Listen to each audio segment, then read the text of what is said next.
konsistensi dan jalin koneksi, membangun. Oke, assalamualaikum warahmatullahi wabarakatuh. Waalaikumsalam warahmatullahi wabarakatuh. Dan kita jumpa lagi di pelajaran bimbingan dan konseling.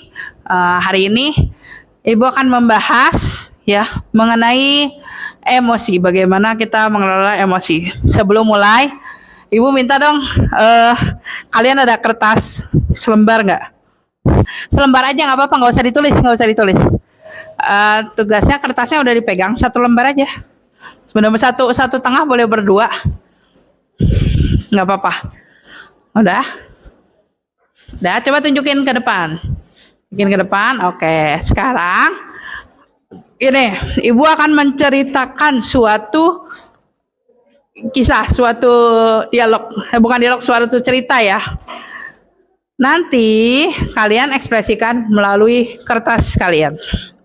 Maksudnya gimana, Bu? Jadi kalau misalnya kalian kesel, kalian nggak suka dengan situasinya, silahkan boleh mau dilipat, mau dikerusuk, mau di apa, terserah. Nah, kalau misalnya kalian nemuin sesuatu yang senang, terserah mau digimanain. Paham? Jadi ekspresikan cerita ini dengan melalui kertas yang kalian pegang. Oke, kita mulai ya. Oke.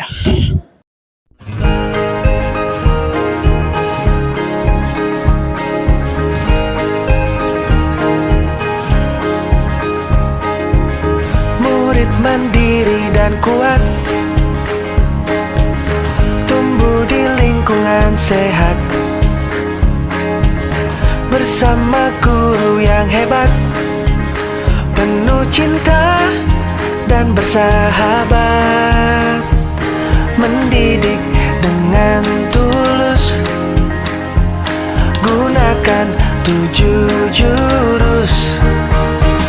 Kenali potensi, kelola emosi, tumbuhkan resiliensi, jaga konsistensi dan jalin koneksi, membangun kolaborasi dan menata situasi.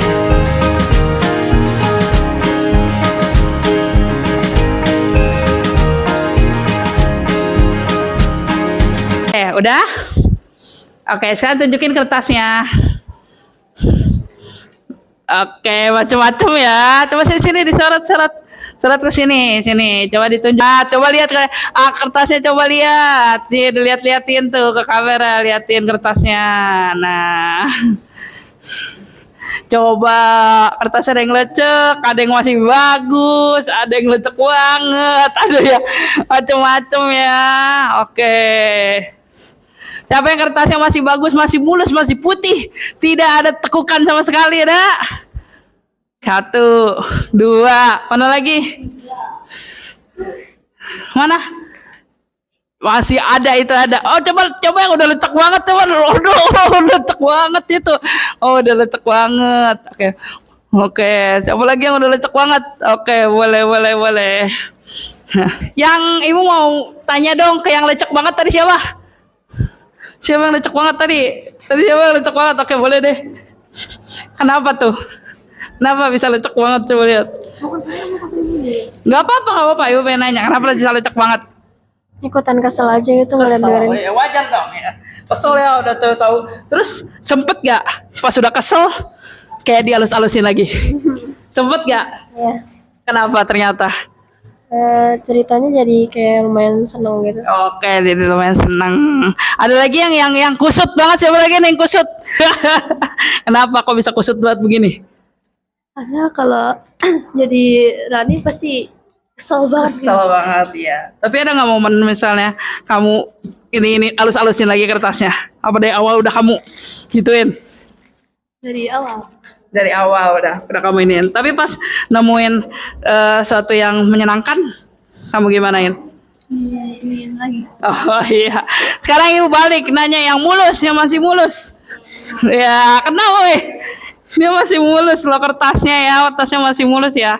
Kenapa nih? Nggak tahu. Gak tahu kenapa. Kamu ngerasanya kenapa? Ceritanya kenapa? Biasa. Biasa aja. Nggak bikin kamu kesel, nggak bikin gimana? Nggak. Oke, yang lainnya masih mulus. Nggak, kenapa Elsa? Kok masih mulus? Menurut kamu kenapa? Gak gampang marah. Hah? Marah. Nggak bisa marah. Jadi menurut kamu kayak ya udahlah, dilakuin aja gitu ya. Oke. Ada yang bisa mengambil kesimpulan dari hal ini? Ada yang bisa? Ada yang bisa berani? Ada yang bisa berani berpendapat? Kenapa kita memiliki kertas yang berbeda-beda? Boleh? Ayo. Siapa namamu? Syifa. Oke, Syifa. Kenapa kira-kira kertasnya kita bisa beda-beda, Pas? Karena setiap orang punya emosi yang berbeda-beda. Punya emosi yang berbeda-beda. Kayak yang lain boleh? Ada lagi? Ada lagi? Karena apa? Ada lagi? Ada yang bisa melengkapi kenapa kertasnya ada yang lecek banget, ada yang enggak? Karena itu cara kita untuk merespon, cara kita untuk menerima suatu permasalahan itu beda-beda. Ya, cara kita meregulasi emosi kita, ada yang ngerasa ini bikin kita kesel, ada yang ngerasa ini biasa aja, kayak gitu ya. Nah, ini berhubungan dengan kita mengenali peta emosi ya. Ya, saat kita pergi ke tempat baru selalu ada perasaan was-was dan tidak pasti karena kita belum mengenal wilayah tersebut. Namun perasaan itu akan sedikit teratasi jika kita memegang alamat yang jelas dan memiliki peta lokasi secara akurat. Nah, kalau kalian mengalami suatu pengalaman pertama kalinya dengan kalian mengalami suatu pengalaman yang sama, berikutnya sama apa beda? Karena apa? Kamu sudah pernah mengalaminya. Kamu udah tahu, oh abis ini begini. Coba kalau misalnya baru mengalaminya kan kamu bingung akan seperti apa. Nah, Ibu tanya, emosi itu apakah marah saja? Macem-macem. Ya ada ya, ada excited apa? Semangat ya kan? Tender itu tenang. Terus scare itu ketakutan, angry itu marah, sad itu sedih, happy itu senang. Ya, jadi kita punya banyak sekali emosi. Ya. Nah, dari yang tadi kan akhirnya berubah ya. Ya kan, dari tadinya senang terus tahu gimana? Ya, itu membuktikan bahwa emosi itu tidak bisa diprediksi. Yang datang itu yang mana? Benar nggak? Bisa nggak kita memprediksi? Yang bisa kita kondisikan adalah respon kita untuk menghadapi masalah tersebut. Ya. Kayaknya ini suatu kondisi saya harus marah. Jadi kita tahu, saya harus marah, saya harus ngapain? Jadi namai dan kenali, pegang kendali. Untuk dapat mengendalikan otak kita harus dapat menamai dan mengenalinya dengan baik. Saat kita menamai dan mengenali, maka otak neokorteks kita yang bekerja. Bagian otak ini bekerja secara logis dengan penuh pertimbangan. Ya. Sebaliknya, saat kita kehilangan kendali, maka bagian otak reptil yang mengambil alih. Otak reptil ini modenya 2, fight or fight, tempur atau kabur. Gitu. Nah, ini ibaratnya nih, kalau misalnya kalian lagi emosi sama emosi, jadi ada otak reptil. Otak reptil tuh ibaratkan kayak dalamnya ada dinosaurus. Jadi dinosaurus lawan dinosaurus, gitu ya. Gitu. Teknik ini namanya brain in the plan atau otak di kepalan tangan kita. Jadi supaya dinosaurusnya bisa kita kendalikan, ibarat nih kalau orang lagi marah nih dalamnya ada dinosaurus nih. Ada namanya teknik kepalan tangan. Nih ada diajarin. Nanti kita praktekin ya. Ya. Jadi diibaratkan pergelangan tangan itu mewakili batang otak yang mengatur fungsi dasar tubuh seperti pernafasan, detak jantung. Telapak tangan memiliki sistem limbik termasuk amigdala, pusat emosi, rasa takut dan marah, dan hipokampus atau memori. Ibu jari. Nah, ibu jari ini kan berarti kan otak reptil ya. Jari-jari yang melengkung menutupin. Mewakili korteks prefrontal itu ini ditutup. Ini otak reptilnya. Ini ibarat ibu jari kita, ya, gitu. Ini ibu jari, terus ini bagian otak lainnya. Kalau lagi marah itu, jadi kalau misalnya lagi marah tuh kan marah identik sama nonjok ya. Jadi si amigdalanya itu lagi terkekang dengan otak-otak yang lain, gitu. Jadi kalau misalnya lagi marah, kita lepas dikit-dikit supaya amigdala, sistem otak yang mempengaruhi emosi kita, bisa bekerja. Akhirnya dicopot pelan-pelan. Nah, seperti ini, ya.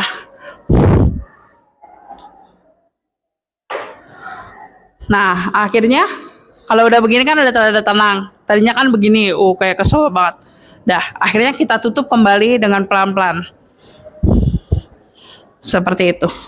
Ini bisa digunakan juga dengan tarumus tanya. Apa tuh Bu tanya? Pertama, terima. Tarik napas dalam-dalam, terima, jangan tolak emosi yang sedang kamu rasakan. Semakin menolak, semakin tersiksa. Kedua, amati. Ya, amati bagaimana reaksi yang terjadi di dalam kepalamu. Apakah dia marah, sedih, atau takut?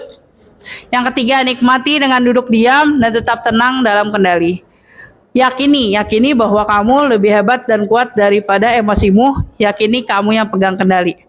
Aksi, setelah melakukan terkendali, lakukan tindakan atau respon positif. Jadi kita kasih jeda dulu. Ya, kita terima, kita amati, kita nikmati, kita yakini, dan kita baru aksi. Ya, jadi dikasih jeda dulu. Setiap ini emosi dikasih jeda baru merespon, gitu. Nah, yang terakhir, nah, Ibu akan minta kalian untuk ada spidol nggak? Oke, ini roda pilihan, bisa.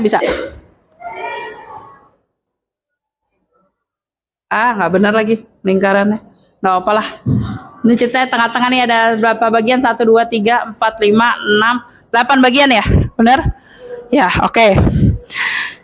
Ini ada roda pilihan. Roda pilihan adalah, jadi buatlah 6-8 tindakan yang bisa dipilih saat kalian mengalami sebuah peristiwa. Ya, yang ketika kamu mengalami situasi marah atau sedih, lalu kalian menggunakan roda pilihan itu. Ya, sadar siapa yang mau ngisi. Jadi tadi kan Ibu bilang, jangan ketika misalnya ada stimulus, jangan langsung bereaksi. Tapi di tengah-tengah jeda itu, kita melakukan apa? Ada yang mau? Ada yang berani? Ada yang tahu? Silakan diisi di kotaknya. Di salah satunya. Kita mau bikin semuanya bisa keisi. 8-8-nya. Ayo. Siapa? Kita mau bikin roda pilihan yang akan TPI pilih ketika mengalami suatu masalah. Dibanding harus merespon. Ayo ada. Alika boleh deh, gak apa-apa nyontohin. Alika ngasih panas dulu nih. Ya boleh. Ngapain? Di antara situ tulis. Ngapain?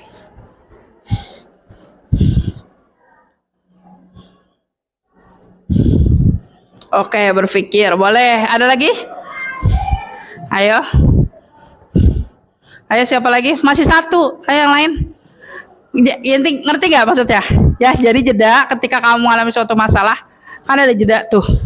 Nah, dipakai untuk apa? Apa supaya kamu tidak langsung bertindak? Boleh? Boleh. Oke, boleh. Ya. Oke, yang lain? Ada lagi? Nanti. Nah, ayo.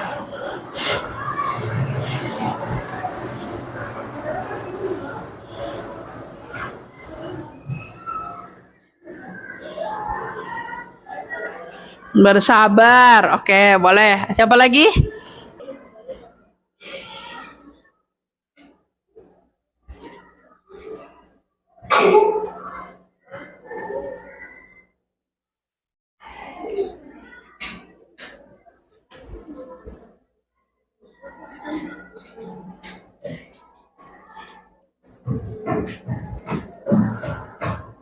Oh, iya ya.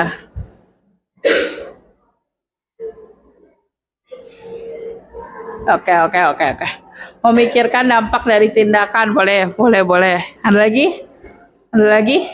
Berarti segini ya. Oke. Ya, oke. Dah. Ya. Ya, jadi ini roda pilihan yang kalian pakai untuk introspeksi diri ya. Oke, terima kasih atas perhatiannya. Assalamualaikum warahmatullahi wabarakatuh. Warahmatullahi